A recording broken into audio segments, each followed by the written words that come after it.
কথা ক'লে কিয় জেলত যাবলগীয়া অৱস্থা হয়, জুবিন গাৰ্গৰ ন্যায় যুদ্ধখন কিয় আমি মাত মাতিব নোৱাৰোঁ, এই কথাবিলাক মই সজোৰে উত্থাপন কৰিম।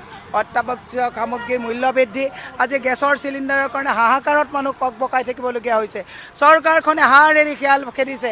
মই পাহাৰৰ মানুহৰ মাটিৰ পট্টাৰ সমস্যা, বিভিন্ন সমস্যাক লৈ বলিষ্ঠভাৱে নিষ্ঠা আৰু সততাৰে ৰাইজৰ হৈ ৰাইজৰ হকে মই মোৰ দায়িত্ব পালন কৰিম।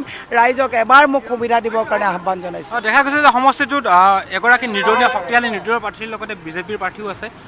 আপোনাৰ প্ৰত্যাহ্বান কোনগৰাকী প্ৰাৰ্থীৰ লগত? ডেফিনেটলি প্ৰত্যাহ্বান নতুন যিজন বিজেপি কংজেপি বুলিয়ে ক'ম, মই বিজেপি বুলি নকওঁ, তেওঁৰ লগত ডেফিনেটলি মোৰ নহয়। গতিকে প্ৰতিদ্বন্দ্বিতাটো পুৰণি, যদিও এতিয়া নিৰ্দলীয় খেলিছে, পুৰণি বিজেপি আৰু ডাইৰেক্ট কংগ্ৰেছীৰ মাজত হ'ব আৰু মই জিকি যাম এইখন যুঁজ। প্ৰথম কথাটো হৈছে যে ৰাইজৰ ৰাজনৈতিকবিদৰ ওপৰত যিটো বিশ্বাস ভংগ হৈছে তাক মই ঘূৰাই আনিবৰ কাৰণে মই সাধনা কৰিছোঁ। নিষ্ঠা আৰু সততাৰে ৰাইজৰ মাজলৈ ঘূৰাই আনিম।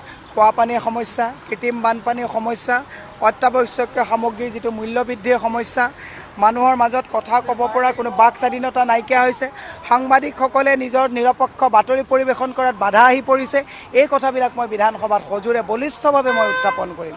আৰু ৰাইজে সুধিছে, বাইদেউ ভোট আপোনাক দিম কিন্তু জুবিন দাই জাষ্টিছ পাবনে নাপাব? আৰু বহুতে কয় যে জুবিন গাৰ্গক লৈ ৰাজনীতি নকৰিব।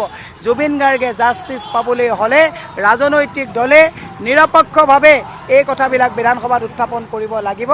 জাষ্টিছ ফৰ জুবিন গাৰ্গ ফেচবুকত লিখিলে এই চৰকাৰে কোনো কাৰণে ন্যায় দিব নোৱাৰে। ছিংগাপুৰৰ ৰিপৰ্ট আপোনালোকে যুঁজ আমি যুঁজিম। ৰাইজে মোক এবাৰ সুবিধা দিয়ক। প্ৰদ্যুৎ বৰদলৈ ডাঙৰীয়া ৩৫ বছৰ কংগ্ৰেছে বহুত সুবিধা দিলে।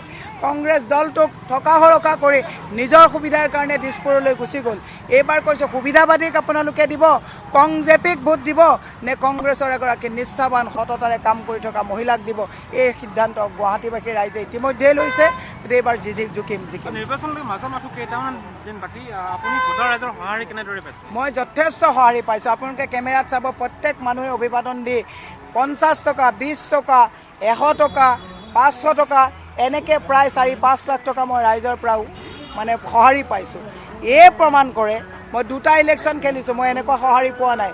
মোৰ চকুৰ পানী ওলাই যায় যেতিয়া এজন মানুহে ২০ টকা আহি পেলাই মোৰ হাতত দিয়ে। মোৰ কাৰণে সেইটোৱে ২০ লাখ টকা। গতিকে মই এইটোৱে প্ৰমাণ কৰে যে এইবাৰ ৰাইজে মোক আশীৰ্বাদ দিছে, মই জিকিম।